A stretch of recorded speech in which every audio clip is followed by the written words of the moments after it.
So here we are again at home. I think it will soon become odd to be doing a Royal Rota in the studio, don't you think, Lizzie?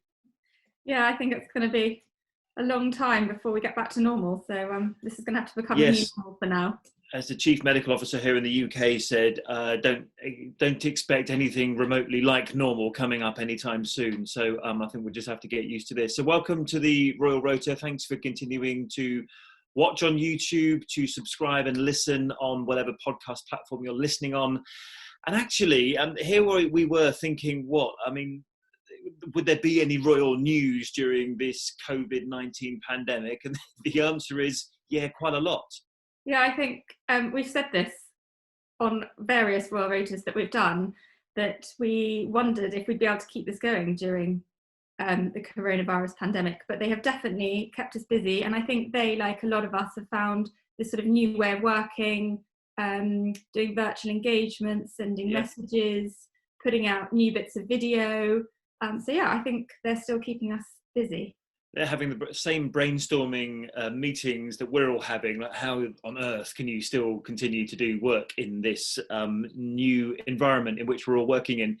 I even remember on Monday, isn't it, when we were in the office, I tweeted, blimey, it's busy in royal lands today, because we just had a plethora of things. Harry and Meghan were making announcements. The Duke of Edinburgh said something. There was something else going on. It just got a bit crazy, didn't it? So why don't you just have a quick run through? We might as well try and stick with tradition and format and all the rest of it. Should we have a Robinson's Royal Rundown? Yeah, let's do that. So this week there was the Queen's 94th birthday on the 21st of April. And usually there are some traditional things that happen around her birthday, such as gun salutes, that didn't happen this year. Not this year, yeah. But we can talk a little bit more about that. We had a rare message from Prince Philip this week. It's not often that I get an email with Prince Philip in my inbox, which was quite a surprise. Completely agree with you, yeah. It is Prince Louis's second birthday today, and we've had a series of really lovely new images of him painting. They're worth waiting for, actually, if you haven't seen them, yeah. Kate and William have also been really busy. They did an interview this week talking about a whole range of subjects connected to coronavirus, and they have also been very involved with various mental health campaigns. And then Harry and Meghan have also kept us quite busy again this week. And that same old debate comes up. Do we cover Harry and Meghan? Now they're no longer royal. Is it our job to cover them? Most people in the office have concluded, yes, it's your job. Get on with it. Well, I mean, they are still very much members of the royal family, even though they're not working with the royal family. And a lot of stuff they were doing this week was all had royal connections, or at least it was connected to their previous royal life, in any case. Where should we start then? Should we start with Queen's birthday? 94 years old. She turned 94 on Tuesday, born on the 21st of April 1926 in a street in London, in a sort of rather fancy part of London called Mayfair, but not in a palace. It was in a place called Bruton Street in Mayfair, which I think was the home of her maternal grandparents. Elizabeth Bowes-Lyon was her mother's name then, or the Duke of York. And she was just Princess Elizabeth at the time and not destined to be Queen. Not destined to be Queen. And we've also had some really lovely new footage of that young Princess Elizabeth that was released by the Royal Collection Trust on the Royal Family's Twitter. And it's really lovely seeing her with her sister, Princess Margaret. Yeah, worth playing that now, actually. We'll keep talking over it because there's no excuse me, there's no talking in that video. But take a look at these pictures if you're watching on YouTube, or pop onto our social media accounts if you're listening on a podcast. But these pictures were quite something, weren't they? They were playing in the garden with Princess Margaret, her younger sister, or Margaret Rose, I think they called her then, didn't they? Yeah, they did. And there's some footage of her pushing a little pram around, and the pair of them later on dancing together. It's really lovely sort of family footage that is a treat to have it shared with us. And not just sort of a young toddler Princess Elizabeth. Some of the video went up to her dancing with her sister on what looked like one of the royal yachts, probably not, couldn't have been Britannia because it wasn't built then, but whatever the previous royal yacht was, I think it was called Victoria and Albert from memory, but dancing on a yacht when she was clearly in her teenage years, I suspect. Yeah, so that was really lovely. And then a slightly different birthday this year for the Queen. The royals don't tend to go particularly big on birthdays, do they? And the Queen has her sort of actual birthday, and then she has her normal sort of official birthday, which is in June, which is where we would normally have Trooping the Colour. People always ask, don't they, why does the Queen has two birthdays? The answer is, I think this tradition goes back to one of her ancestors. I forget whether it's her father or her grandfather, George V, and they have two birthdays because of the British weather, they have the official birthday parade in the summer when it's traditionally better weather, although not always. This is the UK. And so therefore the Queen has her actual birthday in April, and then she has Trooping the Colour, the birthday parade in central London is it June? It's June, isn't it? Yeah, it's normally in June, and it's sort of kind of all the pomp and ceremony. You see the royal family out in the carriages. But not this year. Out onto the balcony, and it always makes a really lovely photograph, but not this year. Yeah, no, and they announced some time ago that Trooping the Colour was in the bin, effectively, one of the victims of coronavirus. And also we had an announcement last weekend that the Queen had requested that there were no gun salutes. Now, there's always a gun salute every time the monarch has a birthday, and there's a list of other royals for whom there are gun salutes as well. And it was decided by the Queen herself that she didn't want the army to do that because of all the social distancing, because we're all being asked to be kept in our homes at the moment. And nor did she want councils and local authorities to go and fly the Union flag, which is also another, not requirement, but, well, it's a requirement, actually, isn't it? Because we looked into this at the time of Prince Andrew when you became the flag expert. Hang on, I think you became the flag expert. And she asked that those councils didn't make any effort to fly the flag if it were flying fine. But so, I think a lot of people applauded the fact that she was requesting that those things didn't happen, and we think, and Buckingham Palace thinks, for the first time in her reign. Yeah, and as you say, this has all very much come from her. If councils did decide that they wanted to fly the flag, it was encouraged that they did it around government guidelines of social distancing. She didn't want any special measures put in place around the gun salute. She didn't feel that was appropriate. And also those gun salutes often draw crowds and public, and it involves lots of people, which is obviously the one thing we're being encouraged not to do at the moment, is to gather. So it does feel appropriate. So she spent the birthday at Windsor Castle, with where Prince Philip is. We'll come on to his message shortly. We don't know who was in touch with her from the rest of the royal family, other than her grandson Prince Harry, who we were told Zoomed or Skyped or FaceTimed in, however the Queen does her video messaging, from California. So Meghan, Archie and Harry, we were told, let's be clear, this is not us making it up, as we sometimes get accused on social media, zoomed in or whatever to the Queen to wish her a happy birthday from the other side of the United States. Yeah, I think, other members of the royal family who are able to use social media and have social media accounts were able to put messages to the Queen, as they usually do to each other, up on her birthday. But Harry and Meghan obviously aren't using their Sussex Royal Instagram account, so they have no way of publicly wishing her a happy birthday. So yes, we were told that they had done something to mark the day, and I think they probably, I imagine, did they feel that they didn't want to come under criticism for not marking it in any way? Is that why we were told? I don't know. And actually, no other members of the royal family told us what they did privately, although they did put up public messages on their social media. And I wonder how the Queen does her video messaging as well. I've currently got my laptop on a rather unsteady pile of things, including a couple of cookbooks, a shoebox. I've actually tweeted a picture of this, by the way. There is some animal sawdust just here, a Trivial Pursuit box, and a big French dictionary, one of those old-fashioned, really thick ones. I'm slightly worried that if I were to kick this at any point, it would go wrong. I doubt the Queen would have this problem, but I certainly do. That. I think one of the loveliest things of all the sort of virtual engagements that we've seen is actually some of the behind-the-scenes photographs we've had of how they are doing. their virtual chats. You know, Prince Charles, we saw him when he opened the Nightingale Hospital balancing his iPad on a sort of stack of books. And one of the books was one of his own books, Harmony, wasn't it, as well? And William and Kate are doing all their social media from a certain corner of their room where you can't actually see too much other than a green wall and a white door, and all their interviews have been done from there, including the one that we'll talk about later, which is the interview they did about the NHS, about Captain Tom Moore. I think even in America, Captain Tom Moore has made the news, so and we'll talk about that a bit later.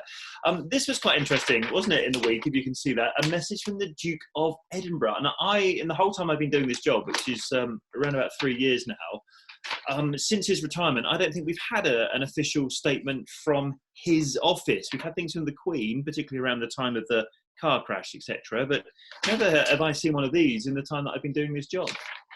Yeah, as I said, it's very rare to get an email with a message from the Duke of Edinburgh. As we know, he retired in August 2017, and since then he has been very quiet and sort of kept out of the public spotlight. You know, we've seen him occasionally at big family gatherings.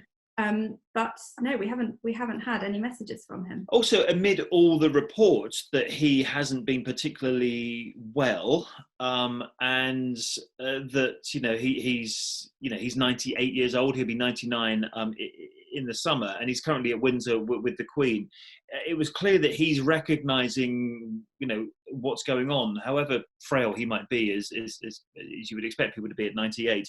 And he wanted to recognise the vital work being done by so many in this pandemic, he said, both the medical and scientific professions, which is something that's been a passion of his for so many years. And then he went through a list, which I thought was quite interesting. It wasn't just a list of NHS frontline staff, although we did mention them. He said the staff and volunteers working in food production, those keeping the postal and delivery services going. And then he ends his message with, and those ensuring the rubbish, or the trash, if you're watching this in America, those ensuring the rubbish continues to be collected. I just thought there was a very interesting and quite detailed list of who he wanted to thank.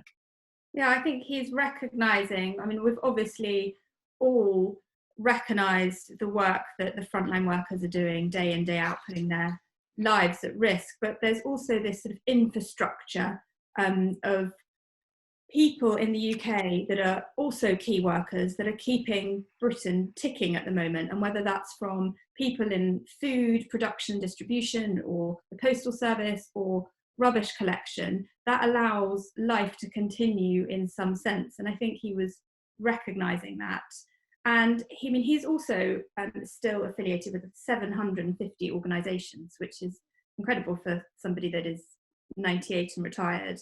And the types of groups that he was recognising as helping to tackle the pandemic are the types of organisations that he is still affiliated with. So medical and science professions, universities, research institutions, and how they're all kind of working to protect us.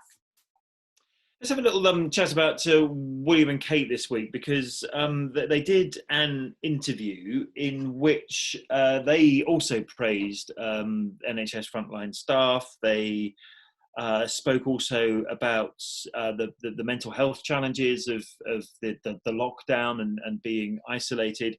And anyone who's watching this in the UK, but I suspect, and I know he's been a news story in America as well, there's Captain Tom, the 99-year-old war veteran who was walking up and down his garden to raise funds for the NHS, and something that clearly caught the eye of William and Kate. Let's just have a quick listen to what they said about the efforts of Captain Tom. 6 million. It's incredible. It's amazing. And what I love also is that he's a 99-year-old war vet. He's been around a long time, knows everything, and it's wonderful that everyone kind of is being inspired by his story and his determination. So, I think he's a one-man fundraising machine, and God knows what the final total will be, but good on him. I hope he keeps going.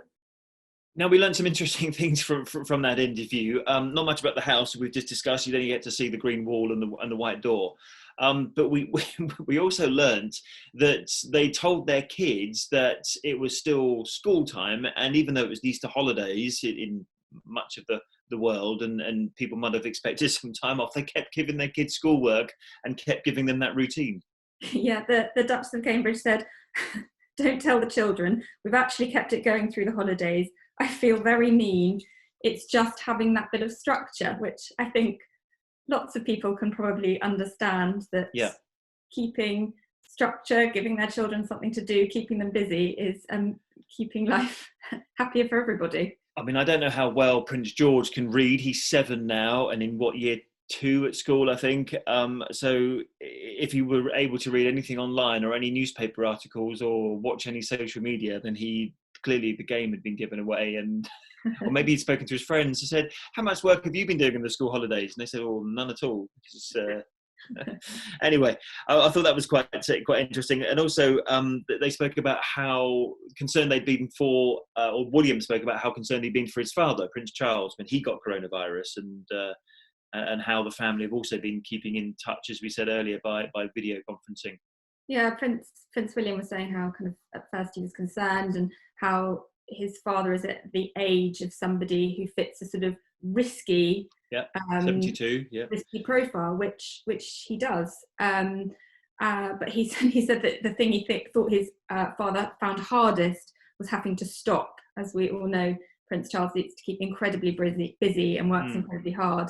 And even when he was diagnosed with coronavirus, we know he was still up and working at his desk every day. So. And also he said what his father found most difficult about self-isolation was not being able to go outside and get gulps of fresh air, which we all know, as you just said, how much the Prince of Wales likes to be outside and doing the weeding and cutting hedgerows and all those other things. So that was quite an interesting little revelation, wasn't it? And also how they were trying to get older, they didn't say who, but how they're trying to get older members of the family up to speed with technology. And you wonder whether, as we said before, is the Queen learning rapidly how to use Zoom?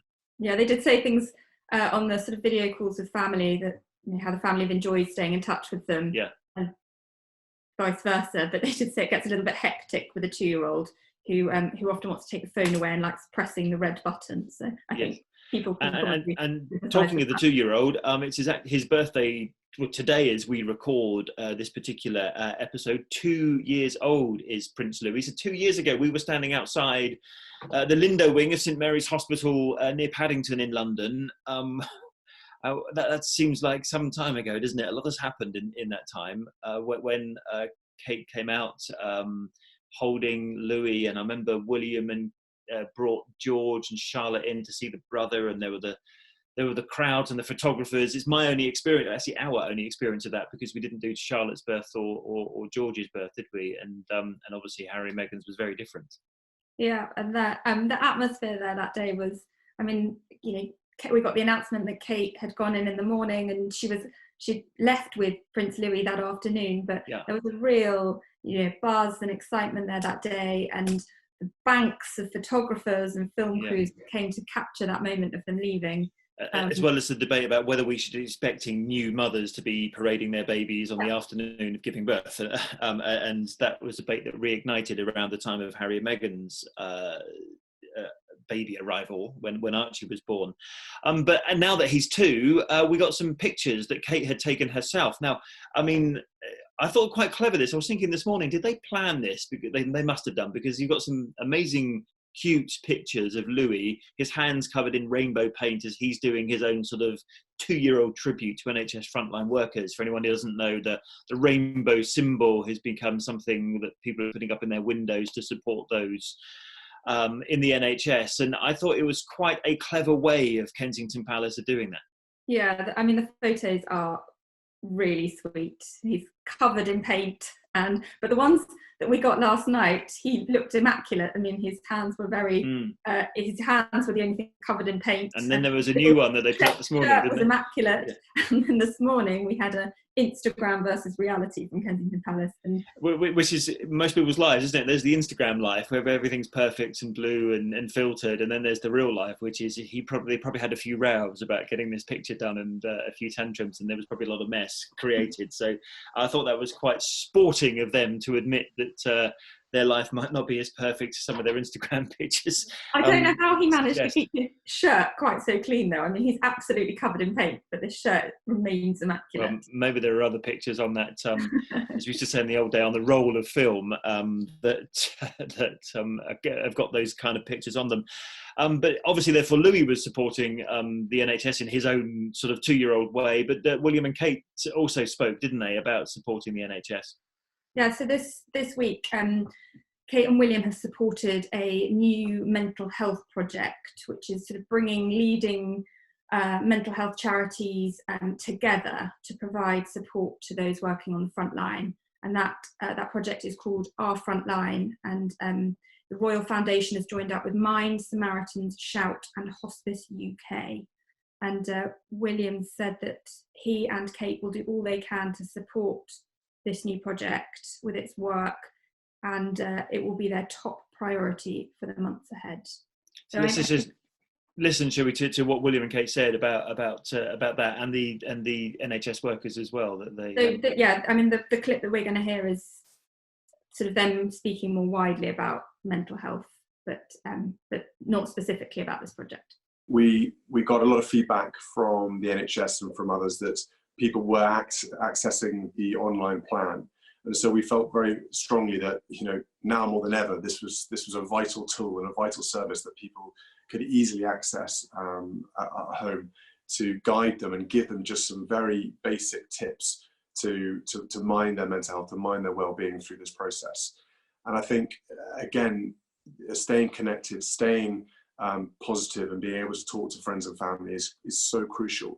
And having just some tips and some ideas as to how to tackle some of this strange feelings and difficult circumstances that we're finding ourselves in is really, really important, just to nudge us through these next few weeks.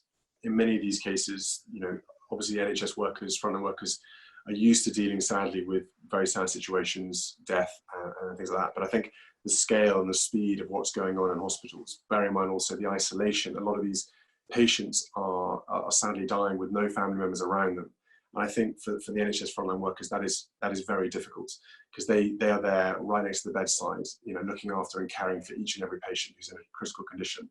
And I think they take away that pain and that sometimes that fear and that loneliness that these patients have to go through. They're the ones who absorb that and then take it home to their families. And I think, again, I've spoken about the attrition and the daily attrition rate of that happening to somebody is not normal, and no, you know, we're not superhuman, any of us. So to be able to manage those emotions and that feeling is going to take some time after all this is over as well. So we don't know if William and Kate have had any conversations with his brother. William said he's been speaking to other members of the family. Whether or not that included Harry and Meghan, we don't know. And as you can probably see somewhere on this screen, wherever these boxes are fitting, we've been joined by Russell Myers from the Daily Mirror. Hiya, Russ. Hello. Not in the office, not in the studio. Where are you?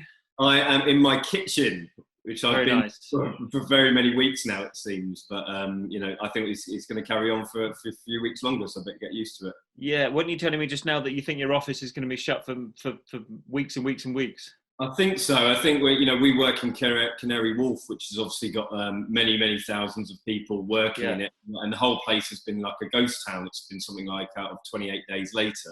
Yeah, but it's being shut for the foreseeable future. A deep clean was ordered, and then I imagine there'll be a structured, drip feeding of people going back. But I can't imagine it'll be anytime soon.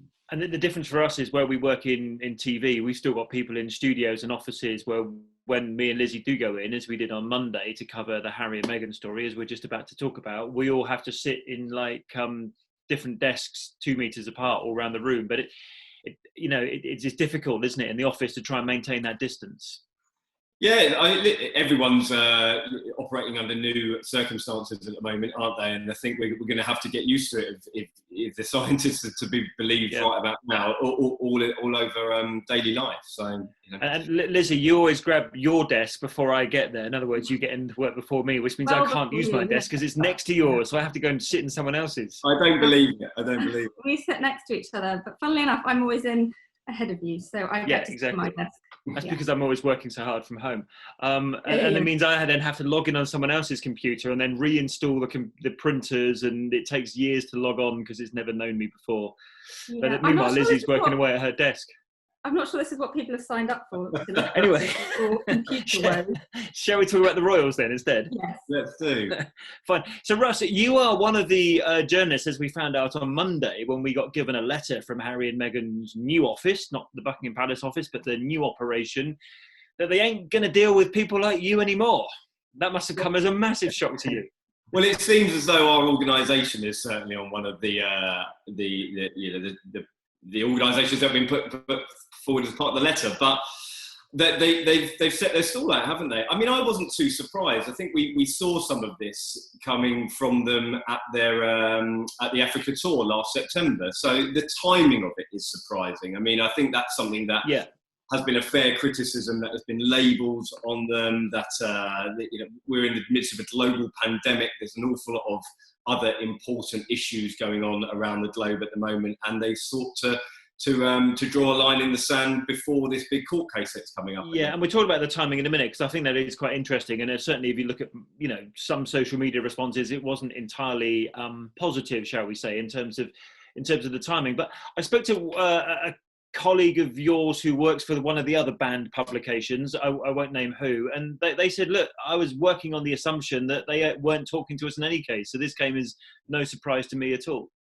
No, it wasn't any surprise. Certainly the nature of the letter, I think it was rather long, and they sought to make a point several times. I mean, I think they laboured the point somewhat, because it was telling us what we already knew, that they were going to have a different way of working. They've spoken about using grassroots organisation, maybe local journalists, and maybe that will give some other opportunities to journalists who haven't been able to cover them. And the fact that I work for a company which does have an awful lot of local newspapers might be a good thing in the long run. Oh, possibly. I mean, Lizzie, we were talking, weren't we? That paragraph in the letter where they said we're going to work with grassroots organisations, up-and-coming journalists. That's good, and good for them, and good to spread the word. But some people put it to me that, well, those are the kind of journalists who might not feel emboldened to challenge them, for example. Yeah, I think they're saying that they don't want to censor coverage. They just won't work with organisations where it's all based on a lie. And I think that these 4 tabloids that they've singled out, they've given the Duke and Duchess of Sussex a lot of coverage, and a lot of accurate coverage, and they'll undoubtedly continue to cover them. They're just making it harder for them to check facts with their team when they're writing stuff about them. Let's be fair to Harry and Meghan then. So the letter, 1, 2, 3, 4, 5, I don't know, 8 or 9 paragraphs long, wasn't it? Where they said they do believe in a free press. They believe the free press is a cornerstone of democracy. And this isn't about criticism. People should feel free to criticise Harry and Meghan. They said that they don't want to operate on a lie, and they won't offer themselves up as currency for an economy of clickbait and distortion. Is that what you've been doing, Russ? Well, listen, there's 2 major points here. Now, the Society of Editors represents members from local and national organisations, has said that this is tantamount to censorship. Now, partly I do agree with that. You can't say that we put ourselves up to scrutiny, certainly when you've accepted taxpayer money in the past, you promised to pay back the money that was spent on Frogmore Cottage, but as we know that there haven't been any details forthcoming over the past couple of months about how that will be made. Now, the other point is that they were saying that they won't be the basis for a lie, and I think that can be really misconstrued by suggesting that everything that the tabloid press has done on them as has no basis in fact, which is absolutely ludicrous. Now, we spoke to the Society of Editors on Monday. We put some of those points to them. I mean, obviously, they represent newspapers, but as you say, both national and local. Let's just hear a bit from the Society of Editors from the interview that we did on Monday. There has been reporting which has been inaccurate, which has been false, and the papers have apologised for. Therefore, you can't really blame Harry and Meghan for doing this, can you? If there have been reporting which has turned out to be inaccurate, well, they've got their apology. And like a lot of people, particularly the rich and the powerful and the influential, who say, of course, we believe in a free press, but, and there's always the but, which is, but not this press because we don't like this press. And that's what you've got here. It's censorship, pure and simple. So that's Ian Murray's view. Everyone always says we believe in a free press, but, as he put it, there's always a but. Lizzie, what did you make of the timing of all this? I think it's extraordinary timing. I mean, they've said several times that they don't want to take away from this global pandemic and the efforts to deal with it. And yet we keep hearing from them. They've put out various things over the last few weeks where we've heard from them. And I don't necessarily believe that they needed to write this letter, because, as Russell said, I think the tabloids know that they weren't really engaging with them anyway. We all know how they feel about the press. We know that they don't have a great relationship with the media. So it just seems very strange to me to write this letter at the moment.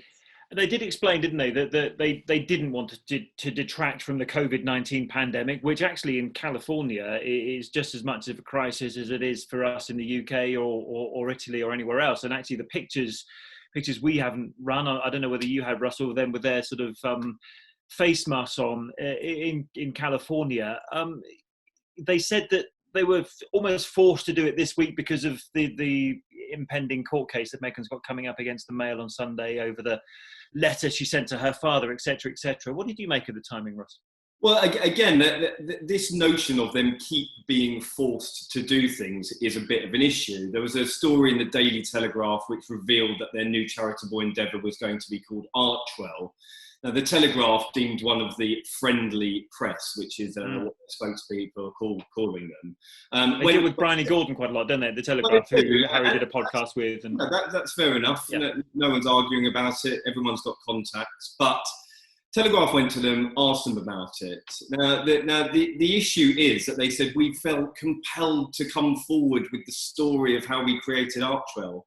This is always putting it back on them. And I think that everybody would just appreciate it at the moment if Harry and Meghan took their foot off the gas, were not putting things out through their spokespeople while there's a global pandemic going on. They say they want to be able to help, and that should be in the right way, whether that's doing stuff with charities, who incidentally, I think one of the major issues of cutting off a large proportion of Britain's most popular newspapers is that charities are going to suffer. There's certainly charities that I have spoken to throughout the UK that rely on that mass media appeal. They have patrons like Harry and Meghan who do a great deal of service to them. Now, if you're going to take away that avenue of success that they've had for many years, that would be a huge worry for the charities. And Lizzie, we spoke about this earlier, didn't we, when we were talking about the Queen's birthday, and Harry and Meghan let it be known that they'd been in touch with the Queen via video link from California. I suppose one of the reasons they had to do that, as you mentioned, is they don't have a social media channel at the moment because they've had to suspend SussexRoyal.com plus their Instagram account, etc. So they don't have a way of, I don't know, like other members of the royal family, of putting out a happy birthday message to the Queen. Yeah, I think when they walked away and left the family at the end of March, beginning of April, they put out that statement saying that they were going to take a few months away out of the public eye and to work on their non-profit organisation and to let the world crack on and deal with what's going on with this pandemic. And you can't have heard of them quite a bit since they left the royal family in March. The birthday message, I mean, that is a private phone call they've had with the Queen. We didn't need to know about that, and yet they told us about it, so that we could write about it. And I think, if they really do want to be private, as they're saying they want to be, then they don't need to let us know what they're doing. Of course, there is a new stage in Meghan's legal action against the Mail on Sunday this week at the High Court, isn't there? So, the whole fight that Harry and Meghan have picked with some sections of Britain's tabloid press is going to be in the news this week, because we'll be hearing about the letter that Meghan wrote to her dad, whether she thought that it would be released by her father, whether or not she authorised those friends of hers to speak to People magazine. And the Sussexes did put out, didn't they, quite a detailed rebuttal of all the Mail's claims on Monday ahead of the hearing later this week.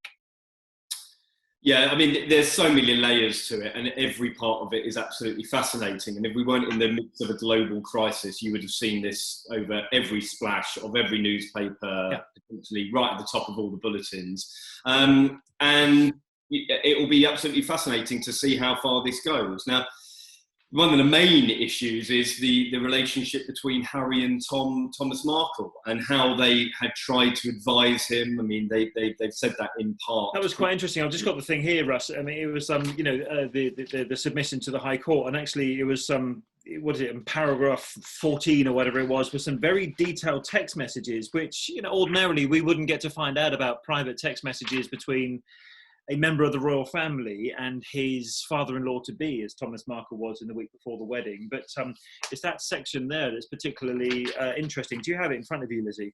I do, yeah. And they've put this out.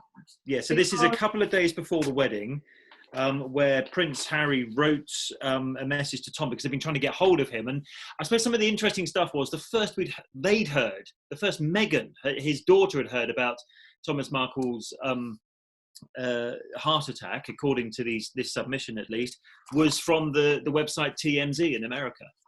I mean, again, loads of fascinating detail, and I think that their relationship is going to be laid bare. Now, the issue is who is prepared to take the stand. I think a lot of people have said that Meghan and Harry have been quite bullish in their representation. And now it just depends whose side Thomas Markle will be on. Now, if the paper, which will no doubt have worked with him over several stories, produces contracts and reveals their relationship with him, that he was perfectly willing to speak to them, I think that Harry and Meghan may be on a sticky wicket by suggesting that he was manipulated into speaking to a national newspaper about the breakdown of his relationship. Obviously, a lot of this also centres on the copyright aspect of the letter that was printed. Now, I mean, I'm no legal expert, but it will be very, very interesting to see what side of the coin it lands on. Yeah, whether or not, when you send someone a letter, do you own the sort of privacy of that letter, or do you transfer that privacy to the person you're sending it to? So, Lizzie, have a read of that text message then. So this is sent a couple of days before the wedding, and it's using Meghan's phone, isn't it? But it's Harry writing this text message to Meghan's father, Thomas Markle. Yeah, so we get to see a series of text messages from Harry, and the reason that they've published these is because they say that the Mail misquoted some of the messages and omitted various things that were said. So they're laying bare the messages between them to show that they were trying to get in touch with Thomas Markle and that he wasn't responding. And then they do say about Thomas Markle issuing that public statement through TMZ that he'd gone into hospital. And Harry says, Tom, it's Harry. I'm going to call you right now. Please pick up. And then again, Tom, Harry again. Really need to speak to you. You do not need to apologise. We understand the circumstances, but going public will only make things worse. And there's the advice at the bottom of this. Oh, and speaking to the press will backfire. Trust me, Tom, Harry writes. Only we can help you, as we have been from day one. And there's another message from Meghan to her father on the 15th of May. Remember, when was the wedding? 18th of May? So 3 or 19th, I can't forget, but 3 or 4 days before the wedding. Meghan writes, I've been reaching out to you, her dad, all weekend, but you're not taking any of our calls or replying to any texts. Very concerned about your health and safety. I mean, all of this was going on while the world was gearing up and camera crews were rocking up in Windsor. Crowds were, remember the pictures of the crowds at the wedding? All of this is going on. These frantic text messages and exchanges of communication between Harry, Meghan and her dad. It's quite remarkable, this stuff. Yeah, there is also a bit that says that Meghan received a missed call at 4:57 a.m. on the 19th of May, which was the morning of the wedding. But after that, did not receive any text messages or further missed calls from Thomas. Yeah. And it's also been confirmed by the Sussex team in that submission that Meghan has not spoken to her dad since her wedding day. I mean, all of that on a personal level, Russ, it's really sad, isn't it? Well, one of the other points which I found really interesting from the submission was that they detailed, or certainly in Meghan's messages to her father, was saying that they were going to send the same security guys down from the UK to meet up with Thomas. Now, that has been a frequent criticism of Harry and Meghan, that they didn't have someone alongside Thomas from the palace or from the institution. And they clearly did. Security guys, and now maybe they did. Now the issue was potentially that Thomas was never wanted to accept that help. Maybe he didn't want to actually get on the plane. Maybe he was freaked out about the whole sort of circus that was going on. And again, there's loads of levels to it, and this was all going on as the world was gearing up for the wedding.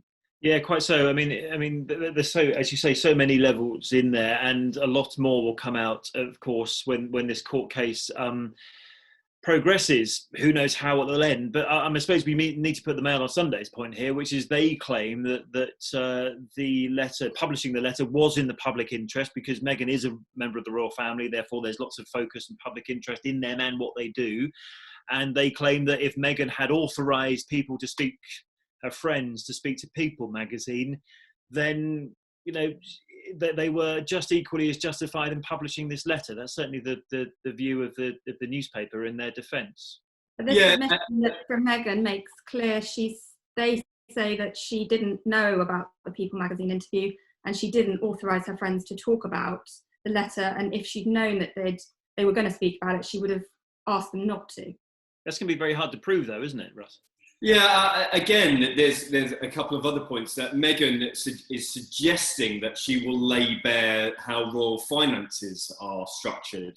She is disputing that she comes from a position of immense privilege and wealth. Well, I don't know how they're going to do that, because obviously the Mail on Sunday is saying essentially, because you don't just get to call the shots because you come from this position of privilege and wealth. Now, Meghan's a millionaire in her own right, potentially to the tune of sort of £5 million. Harry's worth an awful lot of money. They have a lot of perceived privilege and wealth. So that will be a very, very interesting point to argue, as well as the issue of whether she sanctioned the Friends to Speak to People magazine.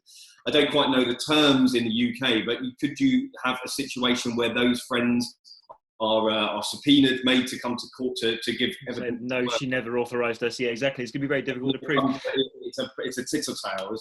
Yeah, of course. And listen, I suppose the slightly wider point here is, I mean, I'm a little bit surprised. Me and Lizzie said at the very beginning of this podcast, Russ, before you joined us, was we're quite surprised about how busy we are being. We thought this COVID-19 pandemic would be all for the health correspondents and the science correspondents and the political team.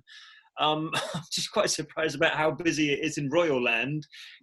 This week we've been talking about the Queen's birthday, William and Kate, Duke of Edinburgh making his first statement for as long as I can remember. You know, and then Harry and Meghan stuff, as we've just been talking about. It's enough work for you to do in your kitchen. It's been phenomenal. I mean, shout out going out to the politics and health reporters, because after the Sussexes, we were flat out, but this is different level. However, it's sort of the gift that keeps on giving, because the royals are very, very busy. Certainly you've got William and Kate doing loads behind the scenes, as well as in front of the camera. They've been doing loads of video calls. You've got the whole issue of the Queen being in isolation, the phone calls with Boris Johnson, then obviously what's going to happen with their relationship moving forward. And then you've got unprecedented statements like the Duke of Edinburgh.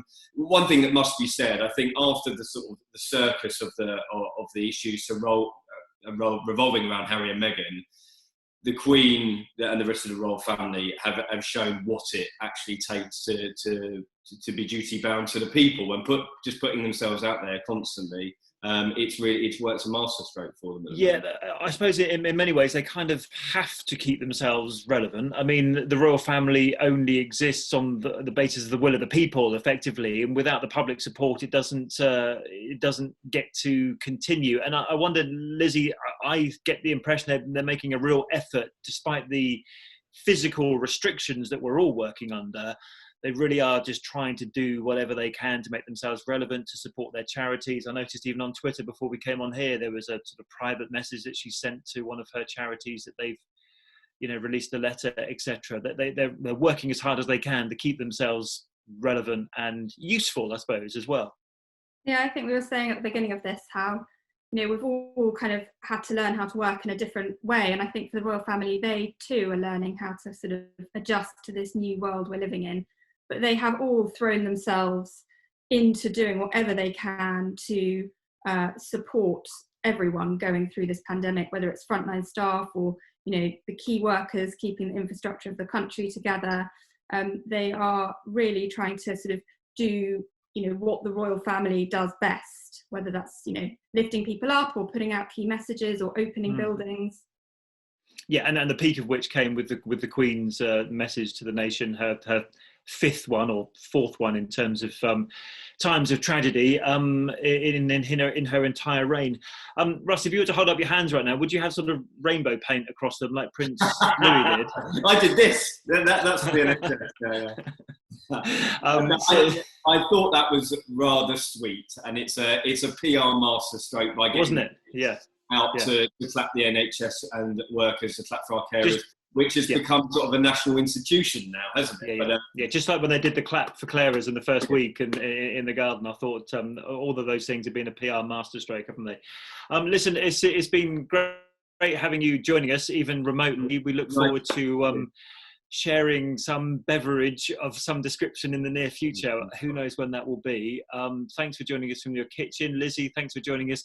Don't you think Lizzie's house looks a bit like Buckingham Palace, the way she's got those double doors opened up? Very grand. My dad said I look like I was trying to recreate the Downing Street press conference every day. With the wooden doors. Yeah, all you need is a couple of Union Jack flags behind you. I'll add them in next week. Yeah. I've actually got shamed because I was doing this before from my study upstairs. We look really pokey and sort of, boring. And I got shamed into trying to make my background look slightly nicer just because Lizzie's look so regal. I'm going to wear a crown next week. Yeah, she keeps telling us she lives in a small flat, but I think she's in some sort of massive Kensington mansion. Yeah, exactly. Guys, it's a pleasure talking to you. Thank you for joining us again as we continue to try and deliver you this podcast as remotely and as safely as we can. But for everyone watching, take care, keep safe, keep well.